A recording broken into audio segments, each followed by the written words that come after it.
She found the crack in the rock on the last day of November, 1891, when the sky over Coal Creek had turned the color of spent gunpowder, and the wind coming up from the valley floor carried the smell of frozen mud and sulfur. 4 children stood behind her. James had Nettie on his hip, the baby's face pressed into his coat collar, her breath making a small damp circle on the wool.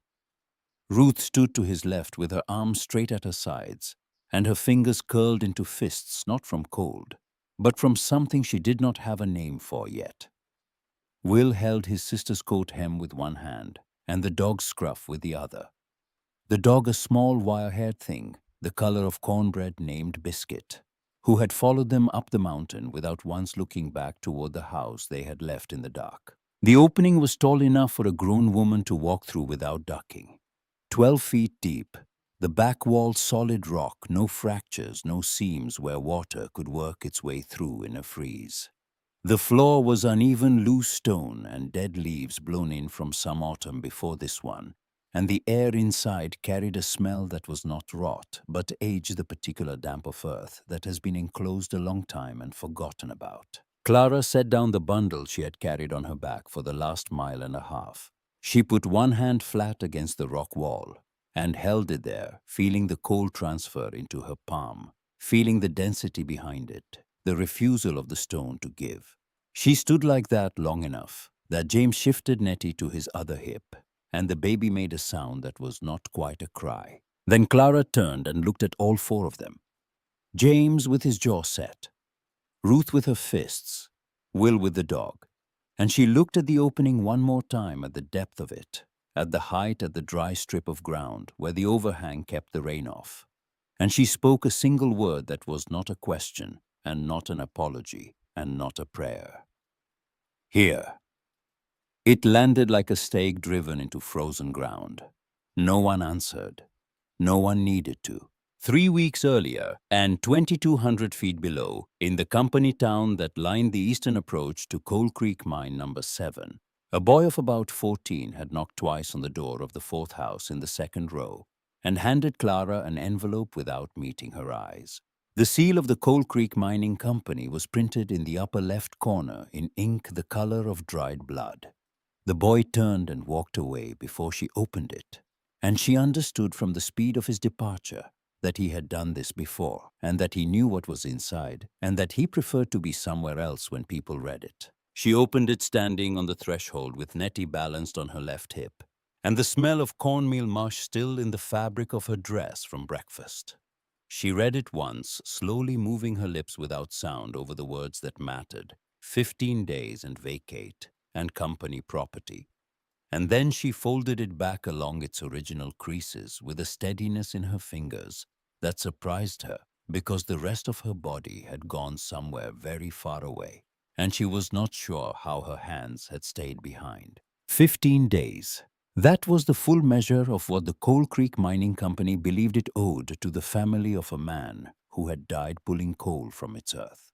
Thomas Hensley had been in the ground 3 weeks. The dirt over his grave had not yet settled to level, and there was already a piece of paper on Clara's kitchen table with a date written on it in company ink, a deadline where there should still have been mourning. Thomas had died in September. The collapse at the lower gallery of Shaft 7 happened at 2 in the afternoon on a Wednesday during the day shift, when the new seam they had opened the week before gave way along a fault line that the company surveyor had noted in his logbook, and the company foreman had chosen not to act on because shoring timber cost 11 cents a board foot, and the seam was producing 6 tons a day. 6 men were buried. 4 were pulled out by nightfall. The 5th came out the next morning. Thomas was the last 2 days later, when there was no longer anything to pull out except a body that had to be identified by the pocket watch Clara had given him for their 5th anniversary, because his face was no longer his face. The man who brought the news was Darnell, the assistant foreman, who stood in Clara's doorway wringing his cap in both hands and delivered 3 sentences and then left. Clara sat back down in the chair where she had been mending James's shirt. The needle was still in her hand. She looked at the half-finished stitch for a long time, a simple running stitch. The thread pulled 3/4 through, and then she pushed the needle. The rest of the way completed the stitch. Cut the thread, folded the shirt, and set it on the table. After that, she stood up and went to the door and called the children in. She had not told them yet. She would tell them. But she had finished the stitch first because the stitch was there and could be finished, and Thomas could not. And because some part of her understood already that the world was going to require her to keep completing small, ordinary tasks in the absence of the person she had expected to complete them beside, and she might as well begin. The funeral was 3 days later in the small cemetery on the hill behind the Baptist church, where 3 other miners from the same collapse were also buried in a row of fresh graves that looked like something planted. Clara stood with all 4 children Nettie on her hip again, and she did not cry in front of anyone. Not because she was strong, and not because she was proud, but because she knew with the bone-deep certainty of a woman who had already buried her father, that if she started she would not stop, and she did not have the luxury of not stopping. There were 4 children who needed to eat dinner that night, and dinner required hands that were steady and dry. The house they lived in. The house the letter told her to leave was one of 40 identical structures the company had built along the dirt road east of the mine entrance. Clapboard walls whitewashed that had been peeling since before Clara moved in a tin roof that amplified rain into a sound like gravel being poured from a height. 2 rooms and a kitchen. A privy outback shared with the family next door. The company built them. The company owned them. The company assigned them to miners and their families for the duration of employment. When employment ended by injury, by firing, by death, the assignment ended with it. Nobody wrote this rule down because nobody needed to. It was understood the way gravity is understood, not as a policy, but as a condition of the world. But Clara had made it a home in the way that women make homes out of things that do not belong to them. She had sewn curtains for the 2 windows from flour sacks she had bleached and hemmed. She had planted mint and bee balm in a tin pail by the back step. Thomas had carved the children's heights into the bedroom door frame, each child in a column, each mark dated in his large tilted handwriting. James's most recent mark was from August, 1 month before the collapse. Clara put her hand on it the last morning, pressed her thumb into the groove where Thomas's knife had cut into the soft pine, and held it there until the wood felt warm. Then she closed the door for the final time without locking it, because the key was not hers. But before that morning, there were the 6 doors. She had gone to Floyd Hensley first because he was Thomas's older brother, and because blood was supposed to mean something in a town where almost nothing else did. Floyd's house was larger than the company row houses. He had bought his own parcel at the west end of the road after 22 years in the mine had left him with a pension and a left hand that could no longer close all the way. He opened the door and looked at Clara and knew immediately why she was standing there, because the same envelope had been the subject of talk at Amos Duff's place for 2 days. He invited her in. He poured coffee. He sat across the table from her and spoke plainly, which was the only way Floyd knew how to speak, and which Clara appreciated even when what he said was the wrong thing. He had 1 spare room. She could have it. The 4 children could not. His house was not big enough. His pension was not deep enough, and 4 mouths that were not his were not, in his view, his responsibility. "I can take care of you, Clara. The 4 of them ain't my business." Clara drank the coffee to the bottom of the cup. She thanked him. She left. She was not angry at Floyd because he was telling the truth as he saw it, and she had learned a long time ago that anger at the truth is a waste of fuel. But what Floyd was offering was not a solution. It was a dismemberment. Take Clara, leave the children. Separate the mother from the body of the family as if a family were a thing that could be divided into parts and still function. She did not need shelter for herself. She needed shelter for all 5 of them together under her authority, where she could see them breathe at night. The 2nd and 3rd doors were Mrs. Tolliver and Mrs. Blankenship, 2 women on the north side of the road who had rooms available above their kitchen's rooms with low ceilings and no heat and rental prices that exceeded anything Clara could earn taking in laundry or mending. Both women looked at her with an expression she recognized, the soft, unfocused sympathy of people who feel sorry for someone, but not sorry enough to reduce a price.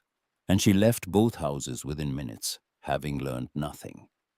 She did not already suspect which was that compassion in Coal Creek had a market rate and hers was below it. The fourth door was Mr. Barnett, who owned the old clapboard place at the end of Mill Street, a house with 2 rooms and a tin roof, and a monthly rent that Clara could nearly afford if she took in laundry 6 days a week and mended 3 nights out of 7. She had walked there with something close to hope, which was a dangerous thing to carry because it made the fall longer. Barnett heard her out, rubbed the back of his neck, and shook his head. No man to sign the lease, no lease. He could not make exceptions. It was how things were done. He said it without malice, without even awareness that what he was describing was a system that had been designed by men like him to produce exactly this result, and that absence of malice was almost worse because it meant the machinery did not require villains to operate. It ran fine on ordinary people following ordinary rules. The fifth door was the one that left marks. Clara walked to the company office, the 2-story frame building, beside the main gate of the mine, where the American flag hung from a pole that Thomas had helped install 3 years ago, and asked to see Superintendent Groves. The secretary told her to wait. She waited 2 hours on a wooden bench in the hallway, with Nettie sleeping on her lap and her back straight, and her eyes on the wall opposite, while the secretary walked past her 4 times without acknowledgement, carrying papers to and from Groves's office, with the busy indifference of a man who has learned that the easiest way to handle people who are waiting is to pretend they are furniture. Groves finally admitted her. He sat behind an oak desk, the largest Clara had ever seen, larger than the table in Floyd's kitchen, larger than the communion table at the church, with neat stacks of paper arranged in a pattern that suggested a man who believed organization was a form of virtue. Clara asked for an extension, 2 more weeks, just enough time to find something. She spoke carefully without pleading, because she had already learned at the first 4 doors that pleading did not change outcomes. It only changed how people felt about delivering them. Groves declined. Not rudely, not loudly. He shook his head and told her that regulations were regulations, and that he did not have the authority to make exceptions, and that he was sorry for her loss, and he said the word sorry in the same tone a man uses when he tells you the store is closed with finality and without personal investment. Clara stood to leave. As she rose, her eyes passed over the desk and caught a sheet of paper partially visible beneath a ledger. A list handwritten with 3 other family names in a column, each with a date beside it. The same column format as her own letter. The same company seal. She was not an exception. She was not a special case. She was a line item in a quarterly process, one of 4 families being cleared out this cycle to make room for 4 new miners and their families, who were probably already on a train from somewhere, carrying the same kind of hope that Clara had carried when she and Thomas first arrived, the kind that looks at a row of identical clapboard houses and sees a future. Groves followed her eyes to the list. He turned the paper face down, not quickly, but with intention. The way a man covers something he does not want to explain. His eyes moved away from hers. He knew. He knew what this was and what it did. And he did it anyway. Not because he was cruel, but because the system did not require him to be cruel, only to be compliant. And compliance was a thing he had practiced so long it had become indistinguishable from his personality. Clara walked out without speaking. She carried Nettie down the steps and across the yard, and did not look back at the building, where the flag Thomas had helped raise still moved in the November wind. The sixth door was the church, and it was the one she closed herself. Reverend Caldwell's parlor smelled like lemon oil and old hymn books. He poured tea in china cups with blue flowers on them, and listened to Clara describe her situation with the patient, attentive expression of a man who has been trained to listen and has gotten very good at the performance of it. When she finished, he set his cup down and folded his hands and told her about the children's home in Charleston. 3 days by wagon. They accepted children on a temporary basis. He emphasized the word temporary, while mothers got back on their feet. It was clean, he said. Well run. The Methodist ladies oversaw it. The children would be fed and schooled and looked after. Clara heard the quotation marks around temporary. She heard them the way a dog hears a frequency that humans cannot not as a sound, but as a vibration in the air, a warning that the word meant something different from what its letters spelled.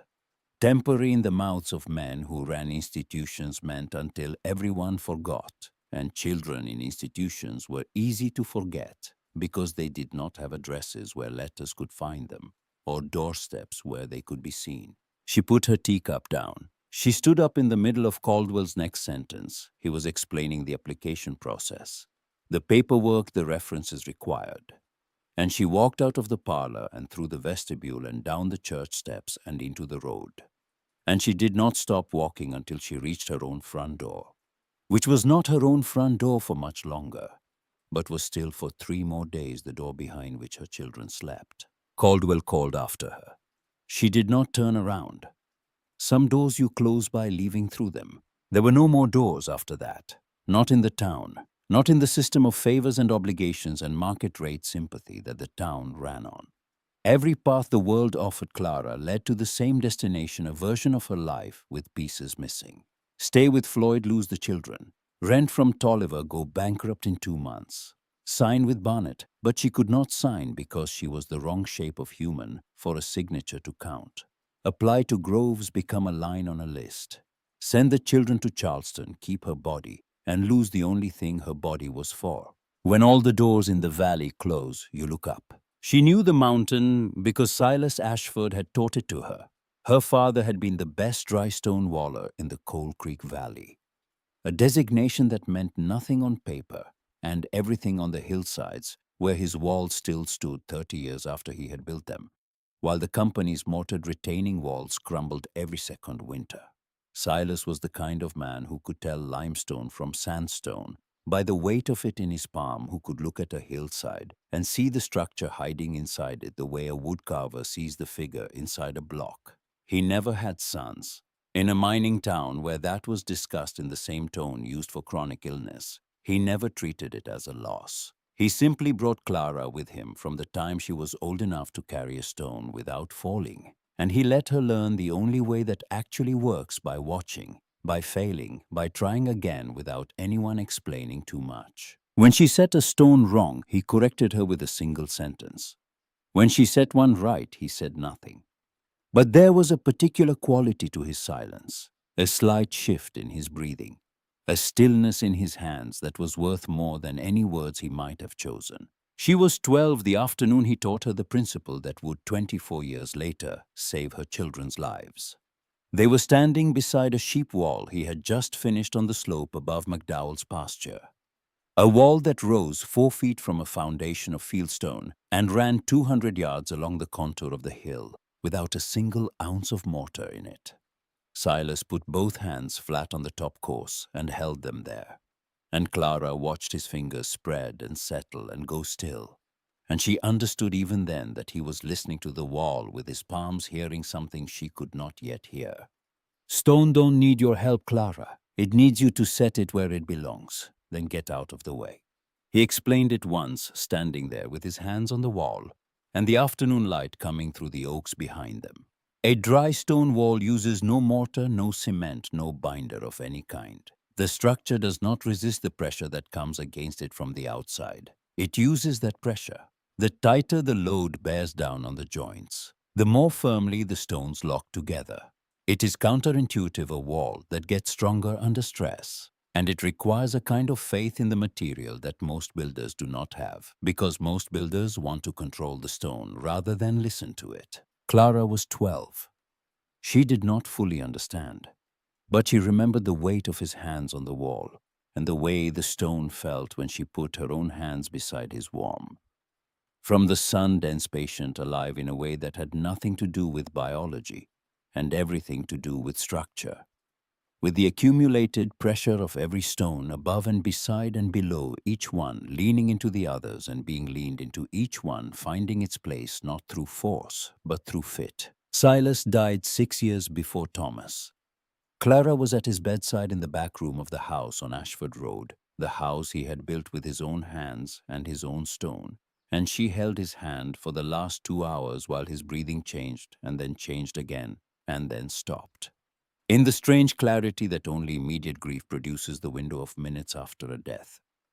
When the world is so sharp it cuts, she understood what the most valuable thing her father had left her was. Not the house which went to her cousin, not the tools which were sold, not any paper in any drawer. It was in her hands. The knowledge that lived in her fingers, in the way she turned a stone twice before setting it, in the way she read a rock face, the way other people read a page. Now, 24 years after that afternoon on McDowell Slope, Clara walked up the mountain she had walked as a girl, carrying her father's wool blanket with everything she owned wrapped inside it. The iron pot was the heaviest thing, and the most valuable 8 pounds of cast iron that her mother had cooked in, and her mother's mother before that. Black with decades of seasoning, the handle worn smooth by 3 generations of women's hands. The wooden box held the documents, birth certificates for all 4 children. The marriage license, the deed to Silas's house that was no longer hers. And at the bottom, underneath everything, a note in Thomas's handwriting that she did not need to read because she knew every word of it, the way she knew the Lord's Prayer, by repetition and by heart. James carried the small axe that had been Thomas's, the one for kindling with the hickory handle Thomas had shaped himself. Clara had decided to take it for a reason that had nothing to do with chopping, though it would serve that purpose well enough. She wanted something of Thomas's in whatever came next, something that still carried the shape of his grip worn into the hickory grain. James carried Nettie when the baby got tired, shifting her from hip to hip without complaint, with the expression he had been wearing since the funeral. The face of a boy who has decided to stop being a boy for now, who has looked at the available options and concluded that childhood is a luxury the family can no longer afford. He was 9. He should have been throwing rocks at creek beds and arguing with Will about who got the bigger piece of cornbread. Instead, he was carrying his infant sister up a mountainside in November, while his mother led them toward a crack in a rock that she intended to make into a home. Ruth walked beside him and did not complain and did not speak. She was 7 and had her mother's face and her grandfather's hands, square-palmed, short-fingered, strong for their size. She had not cried since the funeral. She had not asked questions. She carried her silence the way James carried Nettie, as if it were a weight she had volunteered for and intended to bear without assistance, and Clara watched her and recognized the posture because it was her own. Will asked 3 times if they were almost there. The first time Clara said yes. The second time she said almost. The third time she said nothing, because the third time was far enough up the mountain that the lie would have been obvious even to a 5-year-old. And Will was 5, but he was not stupid. He held Biscuit's scruff and kept walking, and the dog trotted ahead and circled back and trotted ahead again, as if scouting the path. And Will smiled at the dog's purposefulness, which was the first smile Clara had seen from any of her children in days. And she noted it and stored it in the place where she kept the things that made continuing possible. She did not yet know that Biscuit's instincts ran deeper than loyalty, that the dog read, whether the way Silas had read stone by feel without language, and that this useless-looking talent would matter more than anything else she carried up that mountain when January came and the sky stopped being sky. The news reached the valley floor before noon.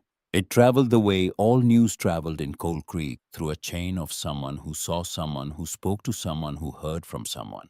And by the time it arrived at Amos Duff's place, the tavern on the square across from the dry goods store, it had acquired the simplified shape that gossip always acquires, which is the shape of a joke. Earl Skaggs was the one who told it best.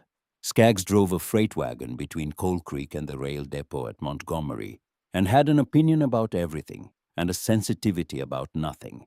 and he stood at the bar with his elbows on the counter and his hat pushed back, and delivered the news like a man telling a story he expected to be rewarded for. The widow Hensley had gone up the mountain with all 4 kids and a dog, and was living in a hole in the rock like a groundhog. He estimated 3 days before she came back. Someone else said 5. Harlan Combs, who was a timberman at Shaft 7 and had known Thomas well enough to drink with him on Saturdays, put a week's wages on a week, and laughed when he said it, though the laugh had a sound inside it like a drawer that won't close all the way. Nobody proposed going up to help. The absence of that proposal was not discussed because it did not need to be. In Coal Creek, people who made unusual choices were watched with the same detached interest that people watch weather, something to comment on, something to predict, not something to interfere with. Mrs. Eunice Lockhart, wife of the town's chief constable, brought it up at the dry goods store that afternoon. In her particular voice, the one that sounded like concern, the way paint sounds like wood, a thin layer over a completely different material. She noted that there were children involved and that someone ought to do something about it, though. She did not specify who or what, and when she left the store, she went home and did nothing about it herself and slept fine. Reverend Caldwell climbed up 2 days later. He wore his good boots and carried his Bible, and had the expression of a man performing a duty he intended to describe in Sunday's sermon. He found the crack in the rock, and he found Clara inside it arranging stones on the floor, in a pattern he did not recognize, and he stood in the opening and told her that the Lord had not intended for mankind to live in caves. Clara looked at him the way she had looked at the 6 closed doors, with a patience that had nothing to do with gentleness and everything to do with economy. The patience of a woman who could not afford to waste energy on arguments she had already won inside her own head. She nodded slowly. "Thank you, Reverend." Then she picked up the next stone and placed it where it needed to go. Caldwell stood there a moment longer, holding his Bible against his chest like a shield, and then he went back down the mountain, having accomplished nothing, which was exactly what Clara had calculated he would accomplish when she heard his boots on the rocks below. She had not stopped working while he spoke. She would not have stopped if the governor himself had come up that trail. The stones were not going to set themselves, and daylight in late November was a resource that could not be recovered once spent. That night, the children slept in a pile under the wool blanket body heat, and the dog keeping them above the threshold of true cold. Will had his arm around Biscuit and his face pressed into the dog's neck, and the dog's eyes were closed, but its ears moved when the wind shifted tracking sounds in the dark that human ears could not reach. Ruth lay on the outside of the pile with her back to her siblings, positioned between them and the opening of the cave. And Clara noticed that her 7-year-old daughter had placed herself as a barrier without being asked, and felt something move in her chest that was pride and grief. At the same time, the two so entangled she could not have separated them with a knife. Clara sat at the mouth of the cave with her knees drawn up, and the November dark pressing against the ridge above her, and the valley below full of lights she could no longer reach. She opened the wooden box. She took out the paper from the very bottom, the one she never read, because she did not need to read it to know what it said. Thomas had written it on their first wedding anniversary, in the large tilted handwriting that he had the letters pressing hard into the paper, as if he were trying to make sure they would last. "You are the most stubborn person I have ever known. Some days it drives me out of my mind. Some days it is the only thing I truly trust." She read it to the end. She folded it carefully along the creases that were already soft from folding and unfolding. She put it back at the bottom of the box, beneath the birth certificates, beneath the marriage license, beneath everything. She closed the lid. She found the driest crevice in the rock wall and wedged the box into it deep enough that rain could not reach it. She stood up. She went to find the first stone. Outside, the wind moved through the oaks on the ridge above Coal Creek, and the lights of the company town below flickered and went still. And somewhere in the valley, a dog barked once and then was quiet. Clara Hensley knelt on the floor of a crack in a rock with a stone in both hands and began to build. She did not cry. She built. The clay came from the bottom of the ravine, 6 feet below the ledge, where the cave opened in a deposit that ran along the base of the rock shelf, like a dark vein exposed by centuries of rain. Clara found it on the second morning by following the water. Watching where the runoff from the ridge above collected and pooled, reading the slope the way her father had taught her to read any piece of ground, not for what it showed on the surface, but for what it held underneath. She dug with her hands, and with a flat stone she had selected for the purpose, pulling the red-brown clay out in slabs that she carried up to the cave floor, and laid in rows, pressing each one flat with her palms working the air pockets, out the way a woman works dough, with the heel of the hand and the weight of the body behind it. The straw came from Ruth. Clara had mentioned it once almost to herself, while examining the clay's consistency, that she needed dry grass or straw to mix in something fibrous to bind the layers and keep them from cracking as they dried. She had not asked anyone to get it. She had filed it as a task for the next morning, one more item in the sequence of problems she was solving in order, because solving them out of order was a luxury she could not afford, and panic was an indulgence she had cancelled on the day she left the company house. But Ruth had heard, and the next afternoon, while Clara was fitting stones into the base of what would become the eastern wall, Ruth appeared at the mouth of the cave with a fistful of dried meadow grass she had gathered from the slope above the ravine, where the sun hit longest and the ground stayed dry even after rain. She held it out without explanation, without waiting to be thanked, with the matter-of-fact expression of someone completing a task she had assigned to herself. Clara looked at the grass in her daughter's hands. She looked at Ruth's face, the set jaw, the steady eyes, the particular stillness of a child who has decided that usefulness is the only response to catastrophe that makes sense. Clara pulled her close one-arm brief because Ruth stiffened under long embraces, and because the gesture needed to be honest, not theatrical. Well done. 2 words spoken into the part of Ruth's hair, where the dark strands separated. Ruth pulled free, brushed her sleeves, and walked back to where Will was sitting with Nettie and the dog, as if nothing had occurred. But Clara watched her for the rest of the day, and Ruth walked differently. Straighter her steps, more deliberate, her shoulders set at an angle that had not been there that morning.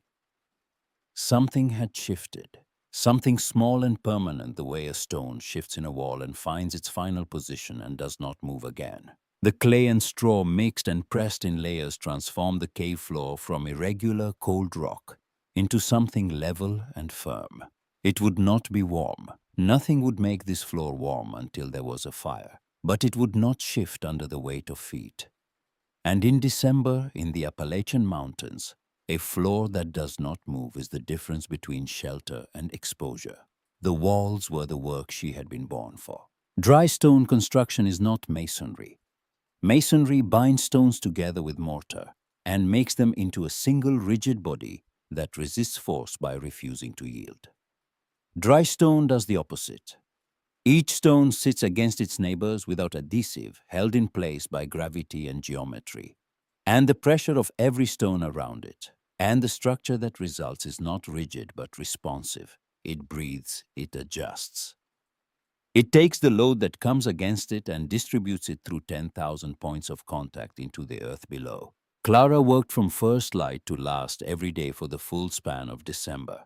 She sorted stones by shape and size, arranging them along the ledge outside the cave, the way a carpenter lays out lumber before a build, the large flat ones for the base, the wedge-shaped ones for corners, the long thin ones for the courses that would tie the inner and outer faces of the wall together, the small irregular ones for filling the gaps between.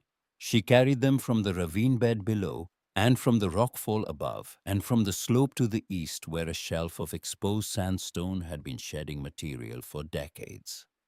Each stone she picked up, she turned twice in her hands, feeling the weight, the balance, the way it wanted to sit.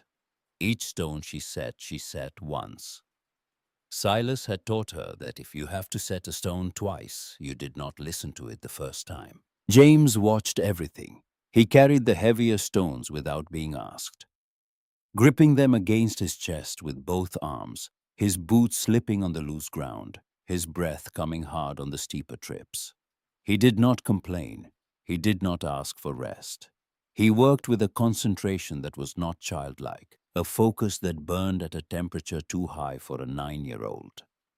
And Clara saw it and knew she should be worried about it, and also knew that worry was something she would have to schedule for later, because right now she needed his arms and his silence and his willingness to be older than he was. One morning, after 2 hours of carrying, James sat on a rock near the cave entrance and asked the question Clara had been expecting since the first day. How do you know which stone goes where? Clara did not deliberate. She picked a stone from the ground beside her, turned it twice in her palms, once for weight, once for shape, and fitted it into the gap at the top of the course she was building. It locked in flush, the faces meeting with a fit so precise that no light showed at the seams. The stone tells you. James studied her face, then the wall, then the stone she had placed. He did not ask again. But from that point forward, Clara noticed him turning stones in his own hands before carrying them up, rotating them the way she did. And though he did not yet know what he was listening for, he was beginning to learn how to listen. The ceiling was the problem that kept Clara awake at night when everything else let her sleep. The rock overhead was solid, dense sandstone that had been in place since before anything in the valley below had a name. But the lateral cracks on both sides of the cave opening allowed water to seep in whenever the rain was heavy enough, and the wind drove it at the right angle. In Appalachian West Virginia, heavy rain was not a possibility to plan against, but a recurring condition to survive, and the lateral cracks meant that the cave's natural shelter was incomplete, a roof with gaps that would let the winter in exactly when it needed to stay out. Clara spent 2 full days studying the problem before touching anything. She sat on the ledge outside the cave and watched the water where it pooled after a morning drizzle, where it ran, where it paused, and where it continued, where the rock's own grain channeled it, and where it found its own path against the grain. She mapped the cracks with her eyes and confirmed them with her fingers, tracing each fissure from outside to inside, measuring depth with a thin stick, noting which ones went all the way through and which ones stopped in the body of the rock. She also studied the angle of the natural chimney, a narrow vertical fissure in the upper left corner of the cave that drew air upward when the temperature outside was colder than the temperature inside, which in winter would be almost always. That fissure was where the smoke from a fire would go if the fire was positioned correctly and the airflow was not blocked. But if the waterproofing work she needed to do on the ceiling cracks sealed the chimney fissure along with everything else, the smoke would have nowhere to go and would fill the cave within minutes. And a cave full of smoke with 4 children in it was not a mistake she could make and recover from. The solution came from the pine forest above the ravine. Clara climbed up on a morning when the clouds sat low on the ridge and the air smelled like ice, and spent 3 hours collecting pine resin from the scarred trunks of old-growth Virginia pines, scraping the hardened sap into a tin she had brought from the company house. She heated the resin in the iron pot over a fire built outside the cave, stirring it with a green stick until it reached the consistency she remembered seeing the shepherds in the high pastures use when they sealed the roofs of their lambing shelters, thick enough to grip, thin enough to spread, tacky enough to bond with the moss she had already laid into the cracks as a base layer. She applied the hot resin over the moss with a brush she had made from hickory twigs, bound with a strip of cloth, working each joint, slowly pressing the resin into the gaps between the moss and the rock until no daylight showed through. She sealed every lateral crack except the chimney fissure, which she left open, and around the chimney fissure she built a small stone collar that would prevent rain from running down the wall and into the living space while still allowing smoke and air to pass through. James watched the entire process without interrupting the resin collection. The heating, the application, the collar construction. And when she finished, he asked if he could seal one section himself. Clara handed him the brush and stepped aside. He worked slowly, applying the resin with more care than the task strictly required, pressing it into the moss with his fingertips after each brushstroke, the way he had seen his mother do. When he finished, Clara inspected the work. She ran her hand over the seal joint, checking for gaps. She found none. It'll hold. That night, James slept differently. The tension in his face, the set of his jaw that had been locked since September, loosened by 1 degree. Not gone, lessened. As if the act of sealing one section of roof with his own hands had sealed something inside him, as well a crack he had not known how to name through which cold had been entering. The door came from a collapsed outbuilding a quarter-mile north of the ravine on a parcel that had belonged to a family named Kershaw, who had left for Ohio 4 years ago and never returned. The structure was half-standing, its roof caved in, and its walls leaning at angles that suggested surrender more than collapse. But the door and its frame were intact, made of white oak planks that time had weathered gray, but had not weakened. Clara and James dragged it down the slope on a December afternoon that was so cold, the metal hinges burned their fingers through their gloves, stopping every 50 yards to rest and to adjust their grip, and to catch breath that came out white and vanished. The hinges on the door were rusted beyond use. Clara improvised new ones from strips of old leather she had saved from a belt of Thomas's. One of the few things of his she had kept along with the axe and the wedding anniversary note, and the memory of his hands on the doorframe carving their children's heights. The leather strips were strong enough to hold the door's weight and flexible enough to allow it to swing, but they would not survive more than a year before the weather broke them down. And Clara knew this and accepted it as a problem for later, filed behind the problems for now. The door did not hang straight. There was a gap at the bottom where the frame did not meet the floor, a space wide enough for a draft to enter and for Biscuit to press his nose through when he was outside and wanted in. The leather hinges creaked when the door moved a sound, like a boot stepping on dry leaves. But the door closed, and when it closed, the interior of the cave underwent a transformation that had nothing to do with temperature or light, and everything to do with category. A cave with an open mouth is an accident of geology. A cave with a door is a decision. The space behind that door became, in the moment of its closing, a place with an inside and an outsider boundary that could be opened and shut, a threshold that divided the world into here and not here. And here was where Clara's children were. Will opened and closed the door 4 times in succession, testing the mechanism with the grave experimental intensity of a 5-year-old, confirming that reality works the way he suspects it does. On the 5th attempt, Clara told him that was enough. But there was no sharpness in it, because she understood precisely what he was doing. He was proving to himself that the door was real, that the home behind it was real, that the fact of enclosure was something that could be repeated and relied upon, and was not going to vanish the way the company house had vanished, the way his father had vanished, the way everything solid in his life had turned out to be temporary. Biscuit sniffed the threshold, circled once, and lay down on the inside. He had chosen. On the 3rd morning after the door was hung, Clara woke to a sound she could not immediately place, a soft rhythmic scraping stone against stone coming from outside the entrance. She pushed the door open and found Will on his knees on the ledge, dragging a flat piece of sandstone back and forth across the threshold, smoothing the lip where the door frame met the rock floor. He had been at it long enough that a fine dust covered his hands and the front of his shirt, and a visible groove had formed in the stone, shallow but deliberate, the beginning of a step. Clara watched him without speaking. He had not been asked. He had not seen anyone do this. He had looked at the threshold where the door met the ground and decided with the uncomplicated logic of a 5-year-old that a house should have a step, and this one did not, and that the solution was to make one. He did not have the patience to finish it. The groove was uneven and too shallow to be functional, and he abandoned it by mid-morning when the cold got into his fingers. But Clara did not smooth it over or correct it. She left it exactly as it was, Will's mark on the house, the way Thomas's carvings had been his mark on the company house doorframe. Every threshold needs a first mark, and Will had made this one, and it would stay. The injury happened in the 2nd week of December, on a morning when the ground was wet from overnight rain, and the slope above the ravine was slick with leaf rot and clay. James had gone up to haul deadwood for the firewood reserve.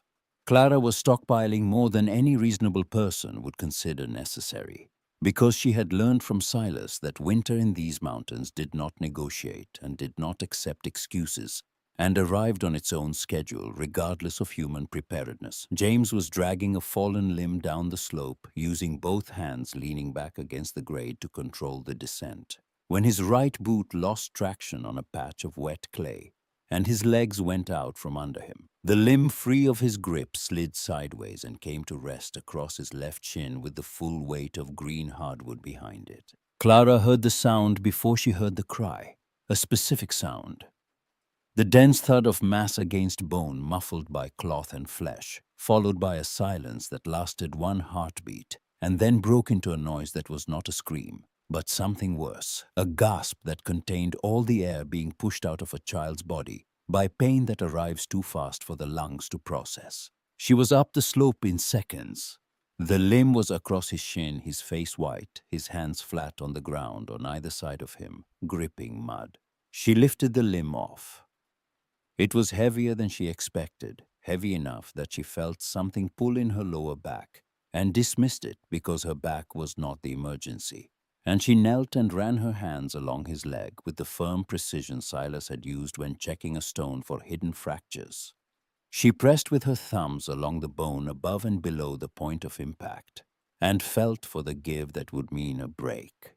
The bone held, not broken, but the skin above it was split in a shallow gash 3 inches long, already darkening with blood that welled up fast and thick, and the tissue around it was swelling with a speed that meant deep bruising. Possibly a cracked periosteum, definitely an injury that could not be walked on for days, and could not be left untreated without risking infection. She had sphagnum moss packed into the wound. It would slow the bleeding and keep it clean for a few hours of field dressing. She had learned from Silas, who had learned it from his father, who had learned it from nobody knew where. But sphagnum was temporary. The gash needed proper cleaning, needed carbolic or iodine, needed cloth bandaging that was clean and tight. And Clara had none of these things in the cave because she had not anticipated needing them, because she had been focused on walls and floors and roofs, and had not built a margin for a 9-year-old boy's boot slipping on wet clay. She would have to go down, back to the town, back to the place she had left in the dark with her children dressed in layers, past the houses she had knocked on, past the tavern where they had laid bets on her failure, past the company office where her name was a line on a list. She would have to walk through all of it with her spine straight and her eyes forward and buy what she needed and leave. And the buying would require her to stand at a counter and be seen. And the being seen would require her to carry the full weight of what Coal Creek thought of her and set it down on the other side and keep walking. She packed the wound with moss, wrapped it with a strip torn from the hem of her underskirt, told James to stay flat and keep the leg still, told Ruth to watch him, and Nettie both told Will to keep Biscuit close. Then she went down the mountain. She did not go to the dry goods store first. She went to Martha Boggs. Martha Boggs was the closest thing Coal Creek had to a doctor for the people who could not afford a doctor, which was almost everyone. She had delivered babies and set bones and treated fevers and closed wounds for 30 years, working out of her kitchen, with a knowledge that came from no school and from every bedside she had ever sat at. And she had delivered all 4 of Clara's children, including Nettie, who had come breech and blue, and whom Martha had turned with her hands and brought into the world, breathing when a hospital doctor would have reached for instruments. Martha opened her door and looked at Clara, and did not ask why she was there, because she had heard about the cave, and because a woman does not come down from a mountain in December with mud on her knees and urgency on her face for a social visit. Clara described the wound location, depth, swelling, bleeding rate, and Martha listened with her arms crossed and her head tilted, and the evaluating expression of someone who has learned to diagnose from description, because her patients could not always be brought to her. Martha went to her kitchen shelf and came back with a brown glass bottle of carbolic solution and a roll of clean cotton bandage and a jar of calendula salve. She had made herself from flowers she grew behind the house. She put them in Clara's hands, and Clara reached for the coin purse she had brought. And Martha looked at her with an expression that was not offended, but was close to it. I delivered that boy Clara. I ain't letting him lose a leg because you're too proud to come down here." The words were blunt, the eyes were not. Clara took the supplies and left Martha's house and walked through the center of town. The main road was quiet mid-morning. Most men at the mine, most women inside. But the few people she passed fell silent in the particular way that people fall silent when the subject of recent gossip appears in the flesh. She walked past Amos Duff's tavern and did not look at it. She walked past the company office and did not look at it. She walked with her back straight and her pace steady and her eyes on the road ahead. She was nearly past the last houses when she heard footsteps behind her. Quick, uncertain, the rhythm of someone who has made a decision and is afraid of losing the nerve to carry it through. Alma Prata came up beside her and pressed a rolled bundle of clean cloth into Clara's hand without speaking. Their eyes met for 1 second, long enough for Clara to see something in Alma's face that was not pity and not guilt and not kindness exactly, but some compound of all three that did not have a name in the language they shared. Clara took the cloth and nodded once. Alma turned and went back toward her house. Clara walked the rest of the way up the mountain with the carbolic in her left hand and Martha's bandages under her arm, and Alma's cloth in her right hand, and the cloth in her right hand. She held tighter than anything else, not because it was more valuable, but because it was unexpected, and because unexpected kindness from a person who has been silent. When silence was a kind of cruelty is a thing that lands differently than kindness from a person who has always been kind. It lands harder. It weighs more. It means that the world is capable of revision even in Coal Creek, even in November, even from the direction you stopped expecting it from. She cleaned the wound with the carbolic while James lay on the cave floor, gripping the edge of the wool blanket with both hands and breathing through his teeth. She packed it with the calendula salve and wrapped it with Martha's cotton, and then with Alma's cloth on the outside tight clean, a dressing that would hold for 3 days before it needed changing. She told James he was not to stand on the leg for 3 days. He protested who would carry the stones. Clara's answer was not a discussion. "I carry them. You stay down. That is an order." James lay on the floor for 3 days with his eyes following his mother as she worked alone carrying stones that he had been carrying, hauling clay from the ravine, splitting kindling, doing the work of two people with the body of one. On the fourth day, he stood up, limped to the cave entrance, picked up a stone, and carried it to where Clara was building without asking permission, because he had decided that 3 days was enough, and that his mother needed his arms more than his leg needed rest. Clara saw him coming and did not tell him to stop. She pointed to where the stone should go. He set it down. They continued. The weeks narrowed toward the shortest day of the year, and the cold deepened in stages, each stage a test of something Clara had built or sealed or stored. The straw and clay floor held firm under the increasing traffic of 5 people and a dog. The resin-sealed ceiling did not leak, not even during a 2-day rain in the second week of December that turned the ravine below into a brown torrent.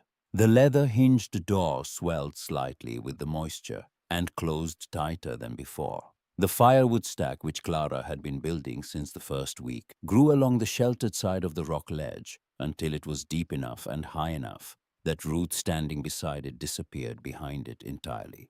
6 weeks after Clara had stood in the cave opening with 4 children behind her and spoken the word that was not a question, she built the hearth. It went in the left corner against the living rock wall constructed from the flattest and most heat-resistant stones she had found. A dense, dark sandstone that rang when she struck it with another stone, a sound that told her it was solid through and would not crack when the fire heated it. The chimney channel rose through the fissure she had identified and left open on the first day angled so that the natural updraft would carry the smoke out and the rain could not easily follow it back in. She laid the fire with kindling. James had split using Thomas's axe, and she struck the flint and the fire caught on the second attempt. A small orange light that grew and steadied. and filled the cave with a warmth that moved across the floor like something alive reaching each child in turn.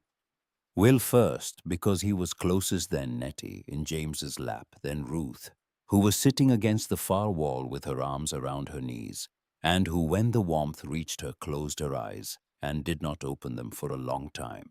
Clara set the iron pot on the coals. She cooked a stew with the bones she had gotten from the butcher in the company town on the day she went down for James's medicine, along with sweet potatoes she had dug from an abandoned garden plot near the Kershaw place, and collard greens that grew wild along the creek below the ravine, and the last of the salt pork she had brought from the company house. 4 children ate sitting on the clay floor, with the heat of the fire on their faces. Biscuit lay between Will and Nettie, with his muzzle on his paws and his eyes on the pot. Nobody spoke much, and the silence was not the silence of despair or exhaustion, but the silence of sufficiency, the quiet that fills a room when the people in it have what they need and do not need to name it. The house was not beautiful. The floor was pressed clay. The walls were unfinished stone. The door hung crooked and let in a draught at the bottom that made the fire flicker when the wind was from the north. But the rain did not enter, and the wind did not enter, and the cold pressed against the oak forest outside and tried the door and could not get through. Clara blew out the candle that night and listened to them fall asleep one by one, James first, always the fastest, dropping into unconsciousness, with the sudden completeness of a boy whose body has overruled his mind. Then Nettie, who had been asleep for an hour already. Then Will, who fought it every night, holding on to wakefulness the way he held on to Biscuit's scruff, with a grip that loosened by degrees until the last finger let go.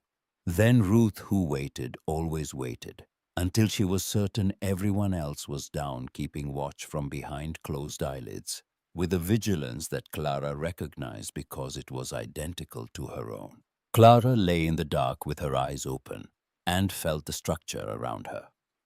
The walls she had raised stone by stone, the ceiling she had sealed joint by joint, the floor she had pressed and leveled with her own hands, and she felt the cold outside trying to find a way in, pressing against every seam, testing every joint and failing. And the failing was the sound of something that would hold. That was the first night Clara slept more than 3 hours since Thomas died. The old shepherds in Coal Creek said afterward that the signs had been there since October. The blackbirds migrating 2 weeks ahead of schedule, the cattle standing clustered in the lowest corners of their pastures, with their hindquarters to the northwest, the woolly worms crawling south along the fence rails with coats so dark they looked dipped in tar. But signs are always sharper in retrospect than in the moment they occur. And when the snow began to fall in the second week of January 1892, no one in the valley was prepared for the volume of it. It started on a Tuesday evening as a fine dry powder that sifted through the bare oaks on the ridge and collected in the ruts of the road below without urgency. By midnight, it had thickened into a heavy wet curtain that fell without pause and without wind, straight down, accumulating on rooftops and fence posts and wagon seats with a patience that was more frightening than any storm. Because a storm exhausts itself, but this did not stop. It fell through Wednesday. It fell through Thursday. By Friday morning, the road between Coal Creek and the rail depot at Montgomery had vanished under 3 feet of white, and the world had contracted to the distance a person could see, which was not far. Clara knew before the first flake landed. Biscuit would not settle. He stood at the door and whined, not the bark he used for raccoons near the woodpile, not the yip of play. This was a sustained low keening rising and falling with the gusts outside. And when Clara opened the door to look at the sky, the dog pushed past her and stood on the ledge with his nose raised and his body rigid, facing northwest, every hair on his spine lifted. Clara had seen this posture once before in a farm dog on Silas's crew, the morning before the flood of '79 took out the bridge at Golay. Animals know what barometers measure without the instrument. She acted on the dog's warning before the first flake fell. She climbed to the shelf above the cave and checked every seal joint with her fingertips, confirming the resin held. Then she turned to the woodpile, the reserve she had spent weeks building along the sheltered side of the ledge, and understood what Biscuit was telling her. The pile was outside. 3 days of heavy snow would bury it past the second tier, and digging through 3 feet of wet snow to reach frozen logs with bare hands, while 4 children waited for heat, was not a difficulty. It was a death sentence with a delay. She began moving wood inside immediately. James, understanding without being told, joined her. They hauled for 2 hours in the falling dusk, stacking logs inside the cave entrance, against the back wall, in every space that was not sleeping floor or hearth. Ruth took over Nettie without being asked. Will held the door open, his small body braced against the frame, Biscuit pressed against his legs. The dog still whining, but calmer now that the humans were moving. When the snow began in earnest, just after full dark, a thick white curtain that erased the ravine below in minutes, Clara had moved roughly 2/3 of the reserve inside. The remaining third was buried by morning. It would have been all of it. The wood inside lasted 11 days. The wood outside, when she finally dug it out in the thaw, was soaked through and would not burn for a week. If Biscuit had not warned her, if she had gone to sleep that night with the full reserve outside and woken to 3 feet of snow on top of it, if the fire had gone out on the second day with 12 people in a stone room and the temperature outside below zero, the arithmetic was simple. And Clara did not need to do it because the answer was in the dog's whine, and she had listened. In the valley below, the houses of Coal Creek were failing. Orrin Sled's house went first. The old clapboard structure at the south end of the road had been absorbing moisture through its walls for 15 years. The slow, invisible saturation that wood undergoes when it is never properly sealed, never repainted, never maintained by the company that owns it, and never repaired by the tenant who cannot afford to. The walls held in dry weather and in ordinary rain, and even in the moderate snows of typical winters. But the weight of 3 days of continuous accumulation on the roof, wet snow dense, compressing under its own mass, was a load the saturated joists could not distribute. And at 4 in the morning on Thursday, the ridge beam split with a sound that Orrin later described as a rifle shot, fired inside his bedroom, and the ceiling came down. He survived because he slept in the smallest room, the one farthest from the center of the house, where the span between the walls was short enough that the collapsed roof material bridged rather than fell. He crawled out through the window in his nightclothes and his boots, which he slept in during winter, because the floor was too cold for bare feet. And he stood in the road in 3 feet of snow, holding a blanket and a sack of cornmeal he had grabbed from the shelf beside the bed. And he looked at the remains of his house with the expression of a man who has not yet finished comprehending what has happened to him. The face of someone standing in the gap between the event and the understanding of it where the cold gets in. The second collapse was the Lawson outbuilding in the center of town, a large frame structure used for storage and smithing, which came down sideways and took part of the adjacent house wall, with it exposing a bedroom to the open air and the ongoing snow.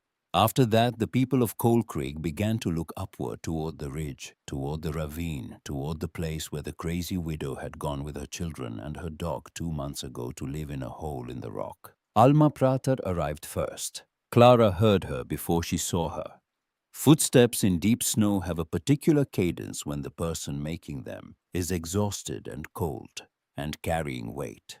A staggered rhythm, irregular with pauses that are not rest, but the body collecting itself for the next step. Clara pushed the door open and looked out into the white landscape and saw Alma 30 yards below, climbing the ravine slope with a child on each hip, her skirt soaked to the thighs, her face the color of the snow behind her. They looked at each other across the distance. Alma had been silent in Amos Duff's tavern when Earl Skaggs had proposed the bet. She had not joined the laughter, but she had not left the room either.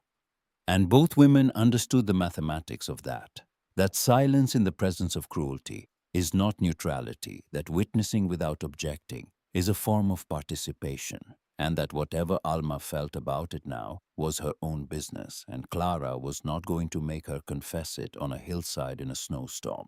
Alma opened her mouth, closed it, Whatever she had prepared to say on the way up, the explanation, the justification, the apology that was not quite an apology, dissolved in the space between intention and utterance, because the truth was simpler and harder than any sentence she could construct. And the truth was that her children were freezing, and Clara's house was the only thing standing. Clara stepped away from the door. "Come in, the children are freezing." Nothing else. No reference to the bet, no mention of the silence, no extraction of the cost that she was owed, and that they both knew she was owed. Just the fact the children are cold, and the response to the fact come inside. Clara had learned from Silas that a good wall does not advertise its strength. It simply holds. Alma entered and set her children by the fire, and stood for a moment looking at the walls. The fitted stones, the sealed ceiling, the floor that was dry and level, the hearth that burned without smoking. And her eyes moved across all of it, with a recognition that she did not speak aloud. The recognition that what she was standing inside was not a cave, but a house. And not merely a house, but a better house than the one she had left built by the hands of a woman the town had written off as a cautionary tale.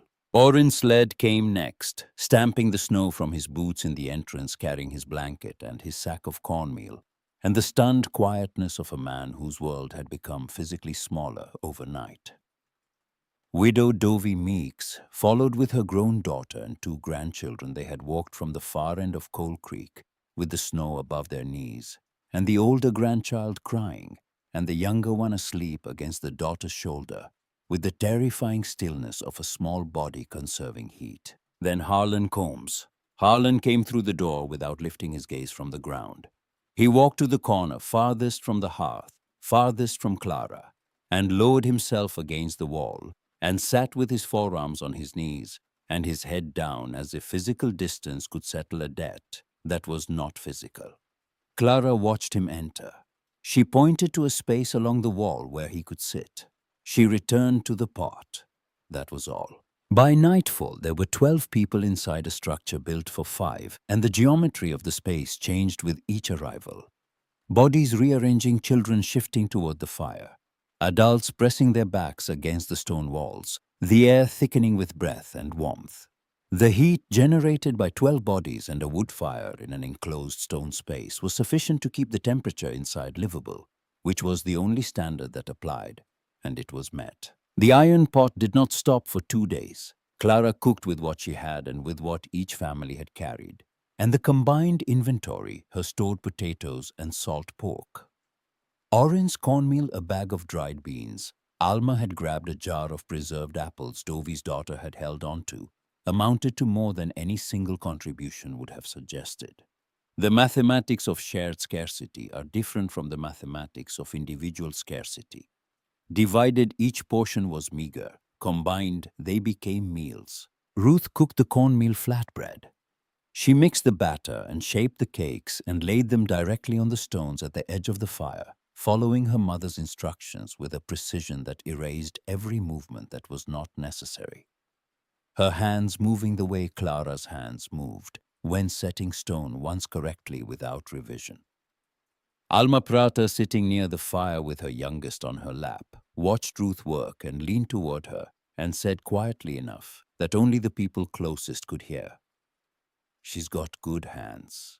Ruth did not respond, but she did not make another mistake with the flatbread for the rest of the 2 days. And whether that was because of the words or despite them or unrelated to them, the result was the same. The bread came out right, and people ate and the pot kept going. Biscuit positioned himself in the center of the children. All of them, not only the Hensley 4 but the Prater children and the Meeks grandchildren, and lay flat with his body generating the low, steady warmth of a small furnace. And Will introduced him to the other children with a proprietary pride that was the most normal emotion anyone in the cave had displayed in 48 hours. "That's my dog." The other children petted Biscuit, and Biscuit accepted it with the democratic tolerance of a creature that does not distinguish between families, only between warm and cold. On the second night, most of the adults were asleep. The fire had burned down to coals, and Clara was feeding it small pieces of kindling to keep it alive without overheating the crowded space. Harlan Combs detached himself from his corner and walked over and stood beside her and looked at the coals for a long time. Didn't know a thing like this could be built like this. Clara did not respond immediately. She placed another stick on the coals and watched it catch. My father did. Harlan nodded, returned to his corner. That was the full extent of the conversation, and it was enough to acknowledge what he had not known and what she had not needed to explain enough to close a gap that words could not have closed any wider. Some debts are paid in three-word sentences delivered to a fire at 2 in the morning, and the payment is not the words but the act of coming close enough to say them. When the snow began to release its hold and the roads opened in segments clearing from the valley floor upward, the families left one by one, descending to find out what remained of their houses and their lives below. Orrin went first, then the Meeks family, then Harlan, who left without looking at Clara and without needing to. Alma Prata was the last to go. She stopped in the doorway and turned back and stood there for a moment with an expression Clara recognized the look of a person searching for words that match the size of what they need to say and discovering that the language does not make them in that size. I'll send Roy up with firewood soon as the road clears. It was not an apology. It was what was available. And Clara accepted it with a nod because she understood that there are people who cannot ask forgiveness with words, but know how to ask it with actions. And demanding the first when they are offering the second is a luxury she had never been able to afford. The stone walls had held 12 people and 2 days of snow and everything that weight carried on top of it, and they had come through tighter than before. Pressure had locked the joints more firmly. Load had made the structure more stable. The principle worked at scale, just as Silas had explained it beside a sheep wall on a hillside when his daughter was 12 years old, and the world still appeared to be a place where things stayed, where you put them. George Vega arrived on a Tuesday in March with mud already drying on his boots and a black-covered notebook under his arm, whose corners had been rounded by years of use. Someone in Coal Creek had mentioned the construction in the ravine, mentioned it casually almost as an anecdote, the kind of local oddity that finds its way into conversation between the real subjects. And Vega had written the reference down without giving it much thought. But Vega had spent 4 years trying to solve a problem that had resisted every solution his engineers had attempted, retaining walls on the slopes above the mine shafts that held for one winter, sometimes two, and then failed when the spring rains came and the subsurface shifted. Mortared walls. The mortar was rigid. The hillside was not. The rigid thing breaks. The hillside continues. He had learned to pay attention to anything that sounded different from what he already knew. He climbed up alone and stood in front of the structure longer than a man stands when he is only looking. He touched the joints with his fingertips. He pressed his thumb into multiple points along the wall. He crouched to examine the foundation. He stepped back 3 paces and studied the hole. He turned to Clara, who had been watching from the doorway without speaking, and asked with a formality that was not distance but recognition. The tone a man uses when he suspects he is in the presence of expertise and does not want to insult it with casualness. Who designed this? Clara raised her right hand and pointed at herself. Vega opened the notebook, wrote something, and told her he would return. He returned in April on a Thursday morning with Professor Aldrich Lyle, a man of approximately 55 years, with a short beard and round wireframe spectacles, who had studied architecture at the University of Pennsylvania and consulted for mining companies across Appalachia and the mid-Atlantic states. Lyle arrived with the restrained attitude of a man who had seen many things that promised to be interesting and were not, and who had calibrated his expectations accordingly. The calibration did not survive the first 10 minutes.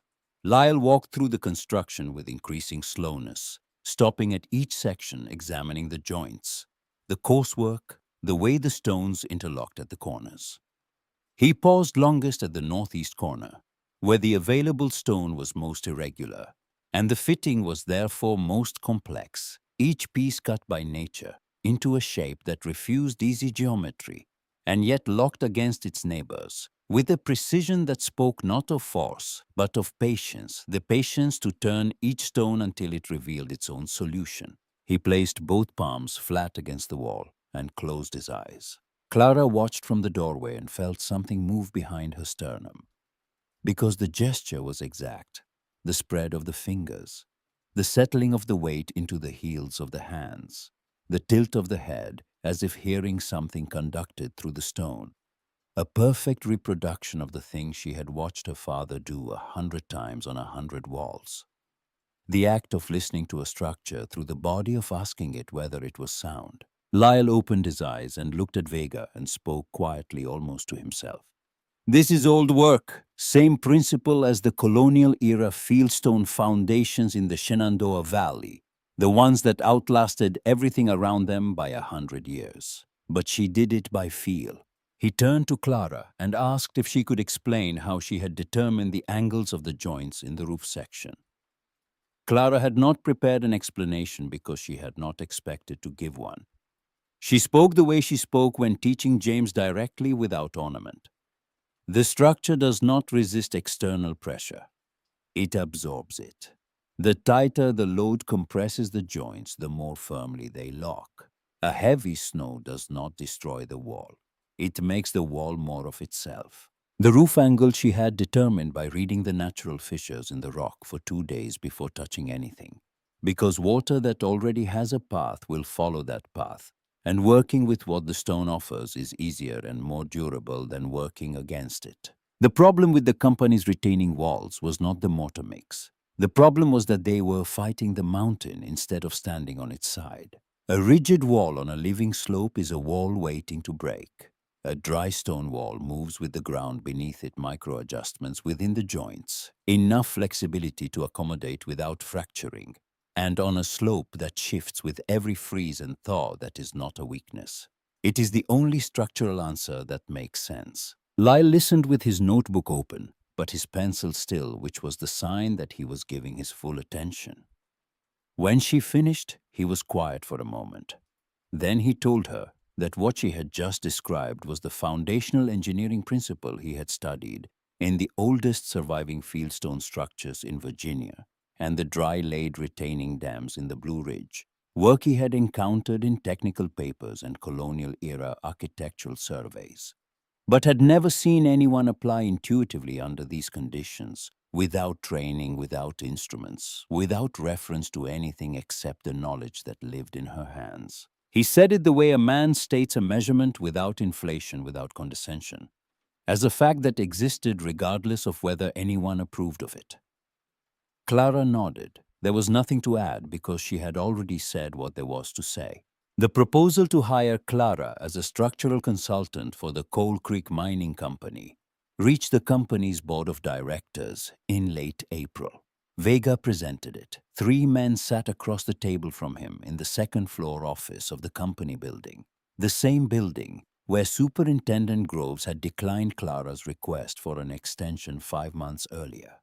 Groves himself sat at the end of the table, silent, his hands folded in front of him on the oak surface.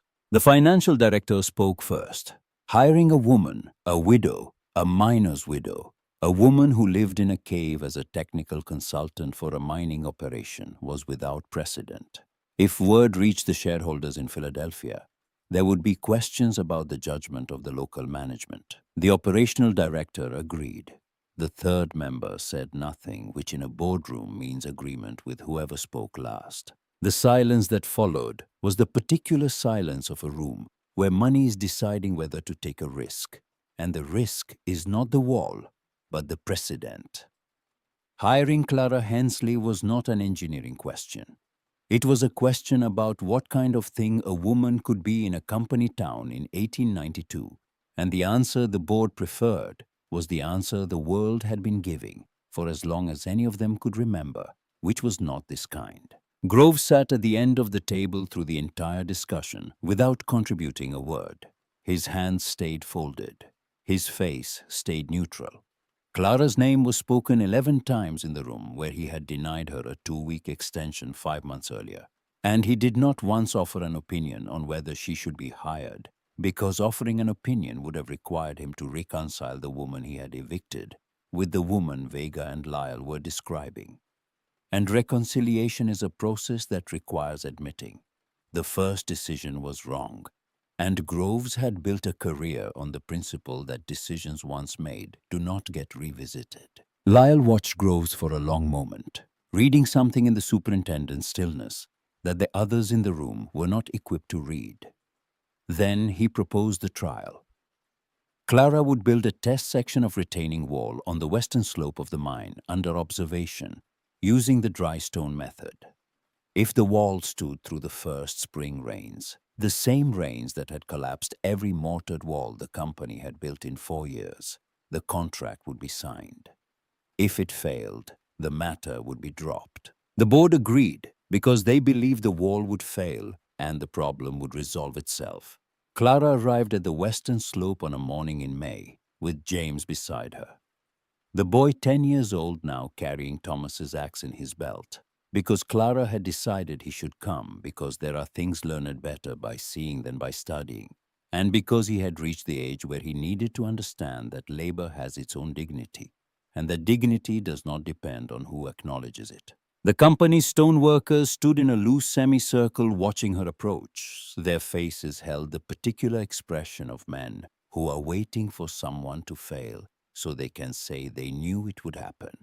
Clara walked past them to the slope and spent an hour inspecting the ground before speaking to anyone testing the soil with a stick, identifying where it held and where it gave, reading the hillside the way she had read the cave walls and the ravine bed, and the ceiling cracks with her hands and her feet, and the patience that cannot be taught because it is not a skill, but a disposition. She gathered the men. She pointed to the starting position. She explained what they were going to do and why. She spoke once and did not repeat herself. A stoneworker named Virgil, the largest man on the crew, wide across the shoulders, in the way that men who have lifted rock for 20 years become wide with hands that could close around a cantaloupe, stood at the back of the group, with his arms crossed and a smirk that he wore the way other men wore hats permanently and without awareness.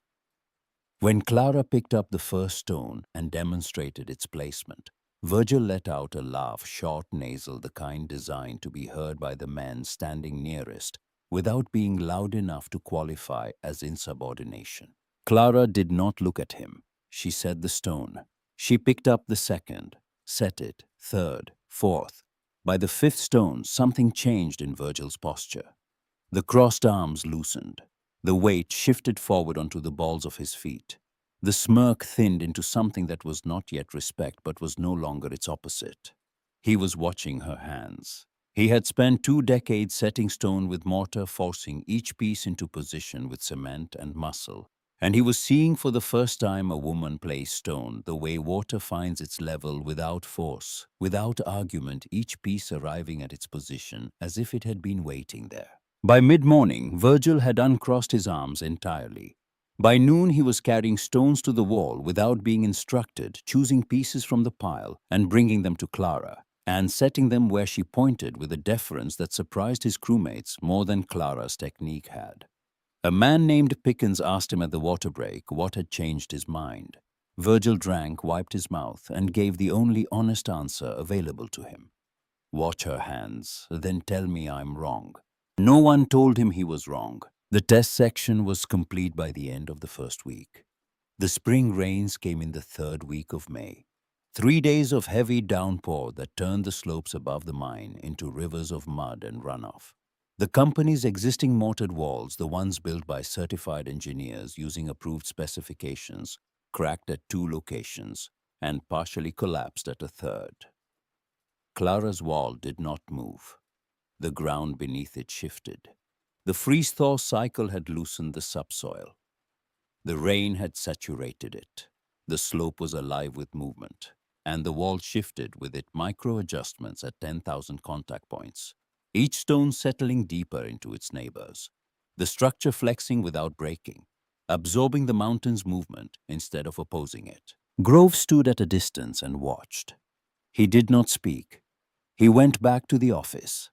He signed the authorization for the contract. Clara never knew whether he questioned himself when his pen touched the paper, and she did not need to know because the answer to that question was his business and not hers. Vega offered her a daily wage equal to a construction foreman's pay. Clara's response was immediate. Double it. This is not labor, it is judgment, and judgment is not something you improvise. Vega opened his mouth. Lyle cut him off. Fair price. They signed that afternoon in pen on a sheet torn from the black-covered notebook with 3 signatures at the bottom.